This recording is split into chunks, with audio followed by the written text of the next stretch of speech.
Welcome to Content Matters. I'm Alex. This is Sean. What up, Sean? Hey, what up, Alex? How's it going?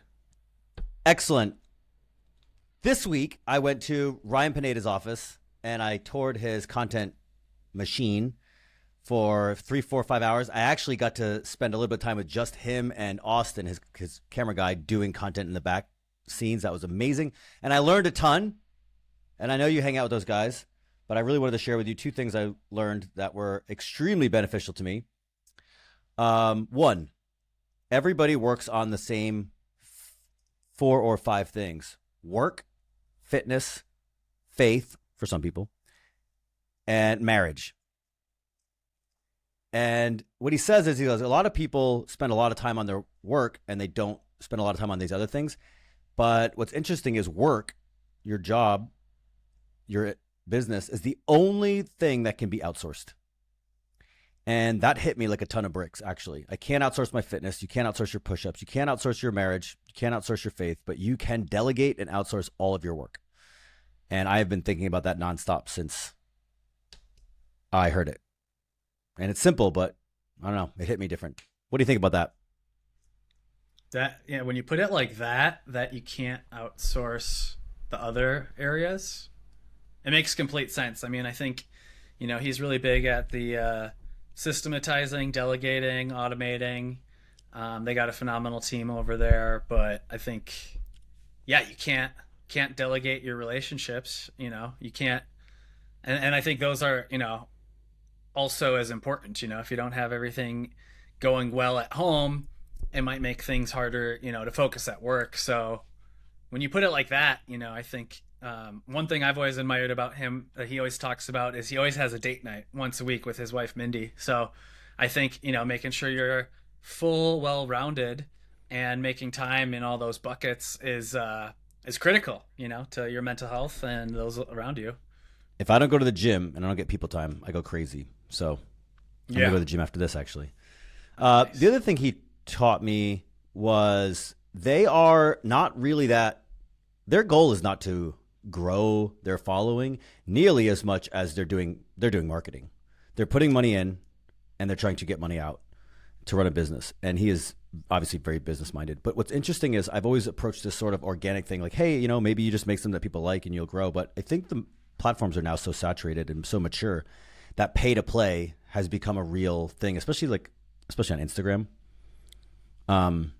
Maybe not so much on YouTube. But what's interesting is when you do more of the ad spend, people just see your face more. And so even if they don't want to buy from you, then they'll get to come to your page for the free stuff. So I do think that has shifted my mindset about how to approach content. Instead of like the pure artist is still going to be all creator, but the entrepreneur, I really think, I look at it now. I've spent most of my time doing paid, doing organic marketing, organic content, but now I'm really looking at going like the only way it's going to work is paid. And the organic will support that. But the combo between organic and paid, I know they have a team that does the paid. I've talked to some of the members a few times, but yeah, I think for him, it's like you got other people who want to do brand deals or look at the YouTube affiliate money that they're going to make. And then you got people like him where he's selling his own businesses. He's putting on events. He makes money from those more than what you'd make off of your YouTube AdSense. Those are just drops in the bucket compared to everything else.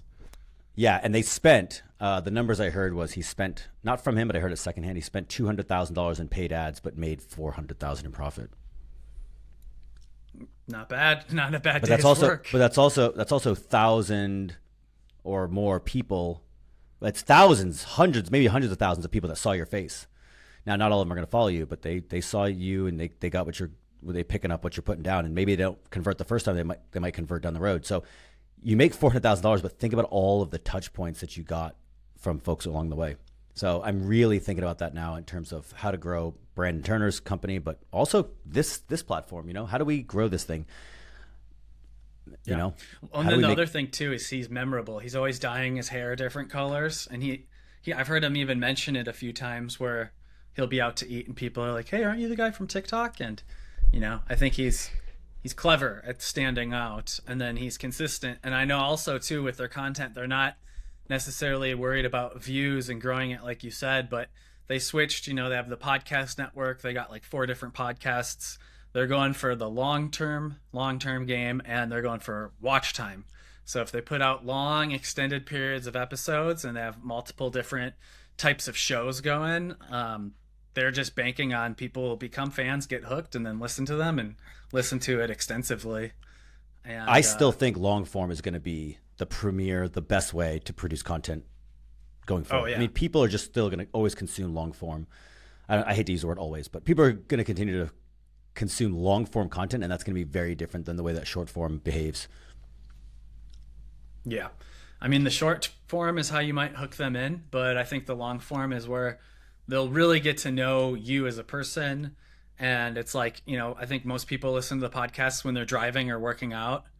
I heard Danny Fleischman say once that the average workout's like 45 minutes. So when he launched like Money Mondays or whatever his podcast is, they wanted to make it 45 minutes because they're like, most people listen either driving or working out. I forget the stat that he mentioned for how long the average commute is, but you got people like that who are like looking at the statistics and like refining their show based on like, all right, if people are working out for 45 minutes, let's make ours 45 minutes. And his was trending like right when it came out. Yeah, I love that. Also, I look at guys like Joe Rogan and Patrick Bet-David, which are doing 2-hour plus shows now. So I think there's a stickiness.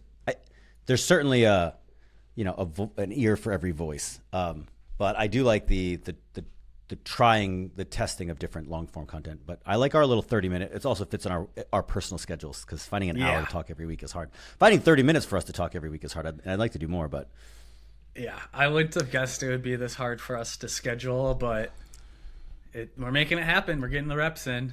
We're getting some reps in.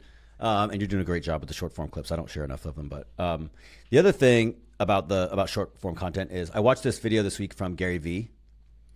And he made a really interesting point. And I consider Gary Vee to be the soothsayer of content. Like whatever he says is probably 2 to 5, maybe 8 or 10 years earlier than the reality, but he's so in tune with it. And he said the next big social media platform will be more extreme than TikTok. And what TikTok did was basically said like, hey, when we have a winner, we show it to way, way, way more people rather than showing all of your stuff to all of your followers. And so what it's going to do is it's going to create hey, you got 100 views on this, and then you got 155 million views on this banger. And I thought that was interesting because, what he called democratization, like anybody can win. But what I thought of it is, that's gambling. That's a lottery ticket. And it makes me think of two things. One, do we think of lottery ticket buying as a viable financial, practice? Is that a good strategy to do your finances is buy lottery tickets? Absolutely not. Well, the same thing goes, is that going to be a good way to create a organic following or a creative following is by doing this essentially what becomes a lottery? Maybe not. Will people consume it just like they consume the lottery? Yes, but is that going to create a situation? Nobody's loyal to the lottery, right? They don't care about it. They think about it week by week. And the second thing it reminded me of is this old saying in marketing, like if you A/B test anything long enough, you get gambling or porn. And I think that's a perfect example of the internet trying to do things and finding out what works until eventually, we got to gambling. Yeah. No, that video, well, when you sent it to me, it made me think of, I know we were talking about this pre-show just a little bit, but very polarizing, right? He was saying you'll have like 150 million views and then no views, and then the gambling aspect makes me think of the HQ trivia game that came out during COVID that everyone, not everyone, but a lot of people were on it because, they would make an announcement when the show's coming out. The guy would have like silly little trivia questions and then they'd have a winner. And I think, something like that where instead of showing it to all your friends and followers and then it's, a larger audience and reward the viral videos even more, like you said, I think is probably the next wave. And then I think attention spans will probably get even shorter too, Yeah, we talked about the last time, the attention spans, and I agree with you that attention spans are getting shorter in some ways, but the more I've thought about it over the last week, I think to myself, there are people who are still doing, like Barnes & Noble is selling more books.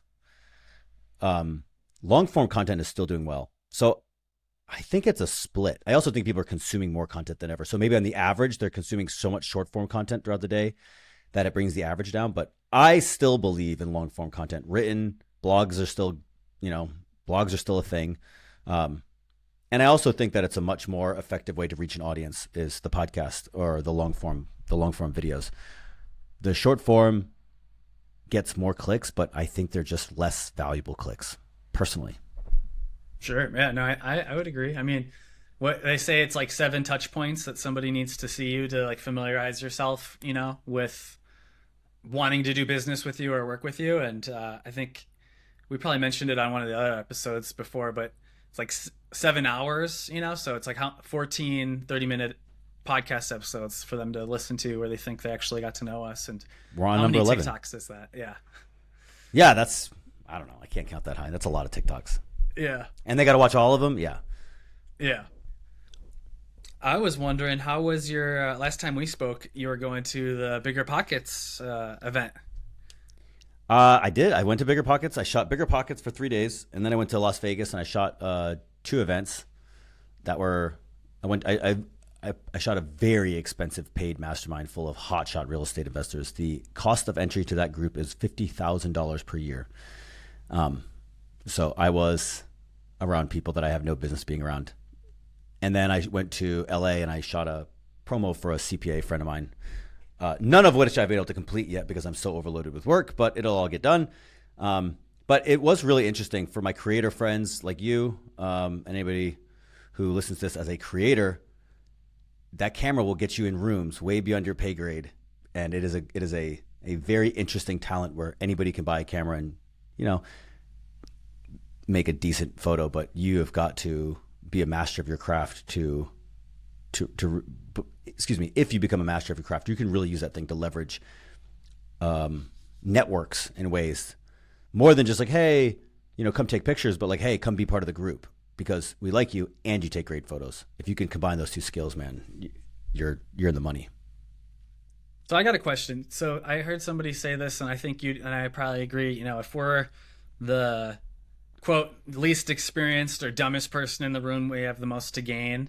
And I think a lot of times, when we look at some of the events that we've gone to, bringing a camera, there are some highly successful people. But does that ever like intimidate you with, $50K entry and, like you said, people in there you have no business, being with, but, you take phenomenal photos, you're likable, you're in real estate, but. I've told this story before and I'm happy to tell it again. Maybe not in this show, but when I was 18, I went excuse me, that's not true. When I was 19, I went to Kabul, Afghanistan in 2003, and I went attached with a Green Beret unit. And Green Berets, Special Forces, are nearly the most elite soldiers on planet Earth, certainly in the Army. And, we went to war. I went to war with the Green Berets, right? And I worked with them very closely and sometimes on the team downrange doing, cool stuff. And some of these guys were warriors and some of these guys were insecure, trying to overcompensate. And I hung out with a lot of them. And one of my leaders was a guy who had been a Ranger and a SF guy for 15 years. And he went to, Mogadishu in the 90s and was at, doing the Black Hawk Down missions. And then also while I was there, I met generals. I met the Secretary of Defense for the U.S. military, for the U.S. government at the time, Donald Rumsfeld. And these guys were warriors, and we were playing for the highest stakes. And they all treated me like a regular individual, and they were all, in the end of the day, regular individuals. And then I get to entrepreneurship, and I find these rock stars, these entrepreneurial rock stars, as we like to say, and they've done a good job of making money. And a guy like Ryan Pineda has done a good job of systemizing, outsourcing, delegating, and selling people on a vision. And I take nothing away from any of that, but intimidated? Absolutely not. No. And I think that gives me an advantage because I'm like, you guys are business owners. This is, at the end of the day, it's all pretty low stakes. There's 0 chance of death. And there's actually a low chance in real estate. There's a very low chance of bankruptcy. I mean, real estate's a very reliable business model. So, I think that gives me an advantage. No, I'm intimidated by none of them. I have not met one yet. In fact, I was smack talking Ryan Pineda, when I met him. I've known Ryan a few years, so I get a little bit of I feel a little more comfortable with that. But we're gonna go interview Tim Tebow next week, and I'll smack talk him too because for the same reason. Nice. He's gonna be at the next WealthCon. Tebow? Tebow. Yeah, Yeah. Tim Tebow, Brandon Turner, and Ryan Pineda are all in a other mastermind called the Wellspring. It's a Christian organization. I'm not in it, but I'm going to film a podcast with them on Saturday. Oh, very cool. Are you intimidated? I'm definitely more. I'll be maybe a little bit more observational or reserved, and just kind of get my bearings on the room. At the end of the day, I think we're all humans. I think there's been a few instances like backstage where I've seen people say or do things or talk about things where I'm like, oh, okay, cool. Like we all go through the same things. And it's kind of like taken them down for me a little bit, but I haven't been in that life or death situation like you have, in the army or anything where the stakes are ultra high. So maybe a little intimidated, or at least just a little.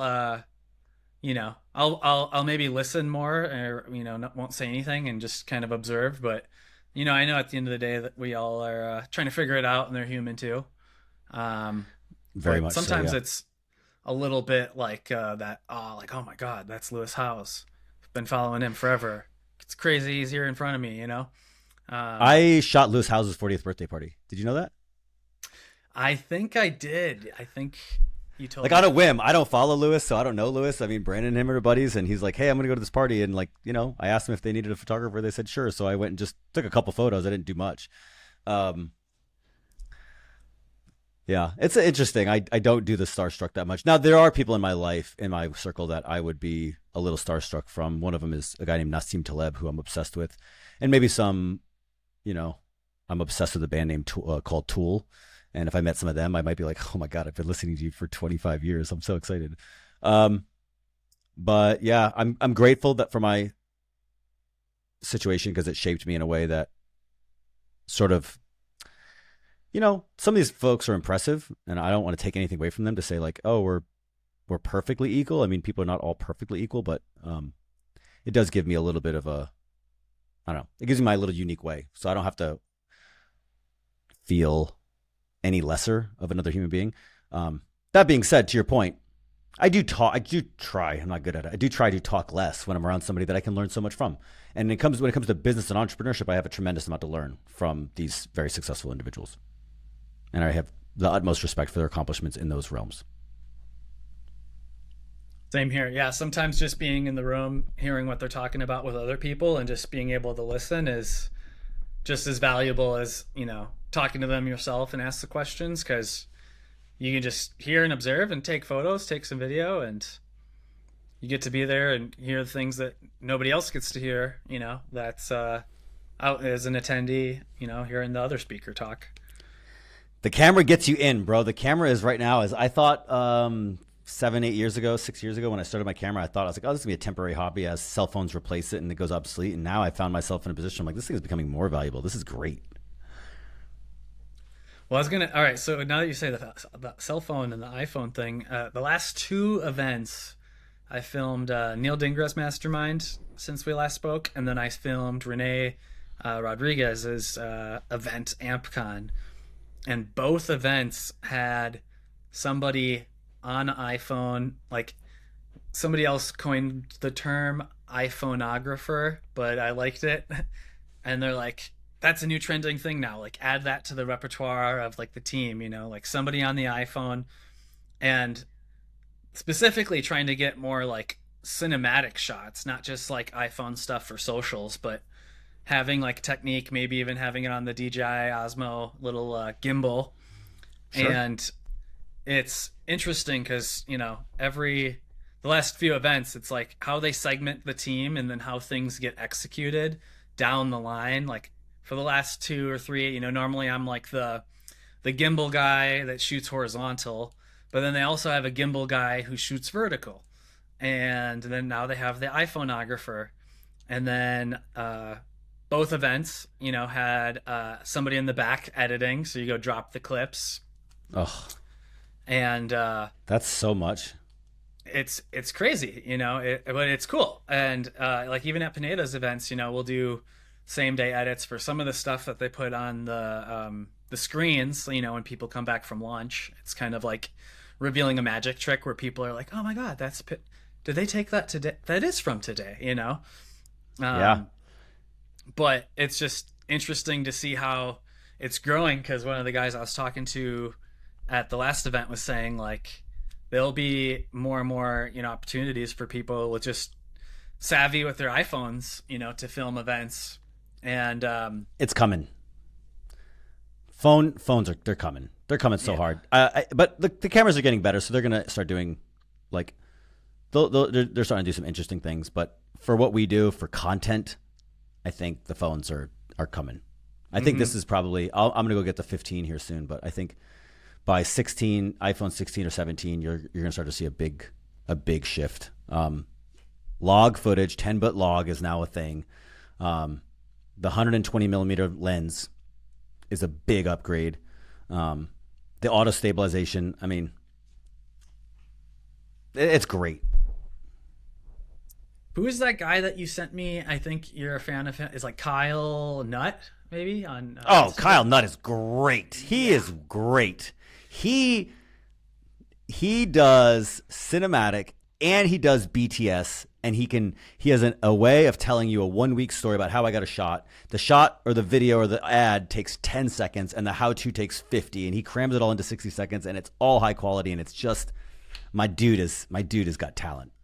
Dude, I watched one of his videos and it was like $30,000 camera versus iPhone.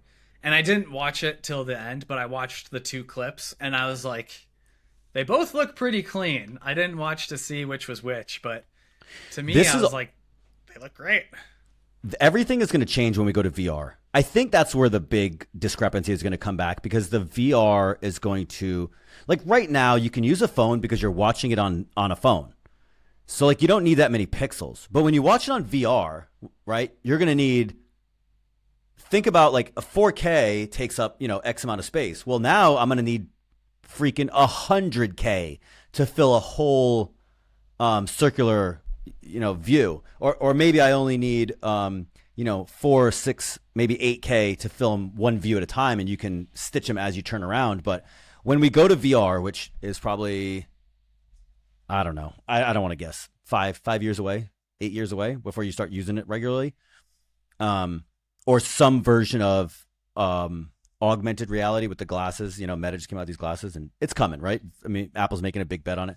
When you go to VR, it's gonna switch. It's gonna switch back to like, oh, we need the fucking pixels, bro, right? But in the meantime, if you're looking on the phones, you don't need 4K. I never shoot in 4K. You don't need 4K other than like punch-ins, which don't even matter, because even if you punch it in at 1080 and you get to 720, nobody cares on the cell phone. Not really. We shoot in 4K. We shoot our podcast in 4K, and we cut it all up to 1080, and so we can shoot vertical and all these things. But when you're looking at here, you really can't tell the difference. Nobody can tell the difference between 4K and 1080 on this phone. When you go to VR, you're gonna know. Yeah, no, it's a really good point with the VR. I have you ever played like one of the original Oculus games, like the DK1 or DK2? Yeah. Just seeing the evolution of how that's came, because I was like a huge nerd and ordered one of the Kickstarter ones, you know, that Lucky Palmer made. I have both the DK1 and DK2, and I just remember nerding out so hard. And it was only 720p graphics, and it was basically just like 360 video. It didn't even move on the Z-axis, so if you went like this, things wouldn't get bigger. And we were just like, this is unbelievable. And just to see how far it's come, and where now it's wireless and it's better than 720p is crazy. But like you said with the cameras, that's a really good point with higher resolution for VR. Something I didn't think about. And Canon has released a 5.2 millimeter fisheye dual lens to do for the RF system about a year ago now. So I think they are working. My hope is that they're working hard on it, because I want them to kick Sony's ass like usual.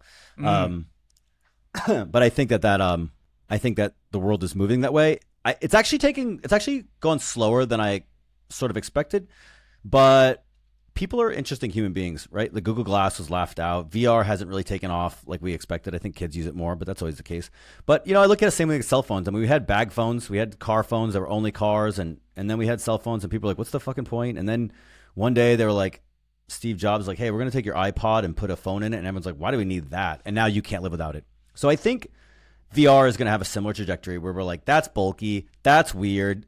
It's got to be wireless. I don't want it to be on my head because I can't interact with another human being in the room. That's the biggest obstacle. Is like when you have the machine on your head, you're all in. When they solve that by either convincing everybody to do it and it's less friction, or they have some form of device that's just allows you to do both, which is where I think the AR, the augmented reality, comes in. You have glasses that displays things out, but you can still communicate in the real world. When they solve those issues, I think people are going to be like, how did we ever live without this? Just like this. How did you ever live without us? But I was around when this didn't exist. And I was around, I'm sure you were too. We were around when this didn't exist. And then when you got one, you're like, what is this? There's nothing to do with this. And now I can't go 10 seconds without picking it up. So I think VR will be similar. And I think they're going to come into new data bandwidth problems. Just like, dude, we used to have 56K modems. And now I'm like, we couldn't do anything with 56K. They're like, the internet, we got to have all this bandwidth now. And they solved it. So I think VR, they're going to have a megapixel problem. I just saw a meme the other day. It was like IBM's first like 5 megabyte drive. And it was like a huge box, like the size of like a pallet. And you look at things now, it's like so much smaller. 256 gigabytes. Yeah, crazy. My dad was freaked out. They have 1 terabyte size SD cards now. It's like, I think they make these. This is a micro. I think they make these in 1 terabyte now. That's absurd. It's absurd. It's great. But it's not a bandwidth so much problem, right? How fast can you transfer it? So the same thing is going to be with the megapixels for the camera. It's like, can you shoot in 16K? You're going to need a monster camera. Oh my gosh. You're going to need it's going to be a huge camera. And it'll take years to do that, to downscale it. So the phones are coming, but just like everything else in the world, as soon as you solve it, you're like, let's find a bigger platform to play on. Imagine editing in VR, like having your desktop, put in the headset on. Well, I think about it more like imagine editing with an AI assistant. Like, this is what I want. Oh, sure. Right? Do this. Okay. Take these clips, take the best ones, put them to a music sort of like this, not that. Yeah, that one. Take that music, put it to these clips, put it in this sort of pace. No, make it faster, make it punchier. Okay, not that clip, use something else. Not that clip, use something else. Tell this story, and it'll do that. Mm-hmm. So I think the VR will be part of it, but the AI, the assistant, will be a bigger part of it. Backtracking here real quick, I was going to ask you. So do you think Ryan Pineda's content looks good? Do you like his? Dude, his content looks great. I was going to ask, what does his team use, Sony or Canons? Did you see that clip I had of Austin? They use Sonys. Yeah. And I had Austin. He's like, oh, but Canon's better for photography. What else did he say? He said something else. Like C-Log or something? Oh, C-Log is better than S-Log. And I was like, well, it's only Canon, so what's up? Yeah. No, I had to set you up for that one, though. I appreciate that, yeah. It's funny because I love watching your feed and all your friends like Sony gang. I don't know if that's like a coincidence or that's me baiting them and now people are talking about it. I'm just going to keep effing with them. Yeah. No, the Sony gang is strong. I mean, we filmed an Indian wedding this last weekend, which was totally kick-ass. That felt like a production. It was first time filming an Indian wedding. My buddy brought me on. How many days? It was 4 days. I only filmed for 2. These guys probably dropped, I don't know how much money, at least $500,000, I'd guess. They rented out the entire Caesars pool, closed that down. One of the nights they rented out Chaos nightclub at the Palms. And it was like segmented roles. Like we had a drone guy, we had the main shooter, we all had the headsets on so we could communicate. And the groom rode in on a camel into the pool. It was like a Bollywood movie. Sure. And everyone was on Sony's, so you can imagine the colors, lighting, everything looks great. Canon right now is in a tough place because There's no Sigma lenses. There's no third-party lenses, and they don't have their own. There's no 24 millimeter 1.4. There's no 30 millimeter 1.4. There's no 35 millimeter 1.4. There's no wide-angle primes. Like, they're just missing a lot of lenses, and there's no third-party architecture right now. So, like, they're in a weird spot, right? But it's coming. I think maybe by the end of this year, if not, then definitely by next year, there's going to be a swarm of new lenses by Canon, and I think they're going to allow the third-party RF architecture, and then I think you'll start balancing it out because, dude, Canon just makes a great product, and they've been slow to switch to mirrorless, and now they're doing really good. So I'm here for the long haul. You're here for the short run, and that's that. I'll have the last laugh. So are they kind of gatekeeping people, like third-party lenses, then from being built? I think they tried to, but it's just not going to work. I don't believe it's going to work. I mean, it's going to crush them because Sigma just makes such great lenses. I mean, Tamron's okay, but Sigma just makes some of the best lenses. I mean, I love my Canons over a Sigma lens, but man, it's a 20%, it's a 10% increase in quality for a 30% price increase. And so a customer like me is willing to pay it, but a lot of people aren't. The Sigma lenses are, again, they're 85, 90% as good for 30, 40% less, maybe something like that, 20 or 30% less. And that's just a big swing. So people are just they're gonna, and it's heavier, but most people don't care. So especially for content production where it's like, if you're doing a podcast or something, you can't tell it's on a tripod. So I think they're going to have to open up, and they've signaled that they're going to open it up. So they're going to have to open it up. And I think it's going to be good for everybody. Nice. So I got a couple Tamrons. I like them because they're light. So when I'm traveling, I don't have to worry about weight, try to get as light as possible. But the Sigma, Zeiss, even Sony's lenses, they're, heavier glass, better quality, but it's like Tamrons are 50% the price and like 90% as good, I would say. And then if you have a good ND filter too, like, can't even tell. Like no, they have to open up the architecture. Yeah. Let's wrap this. It's 32 minutes. Oh, Sean, super appreciate you. We both agree that Canon's better. I'm glad that we continue this trend.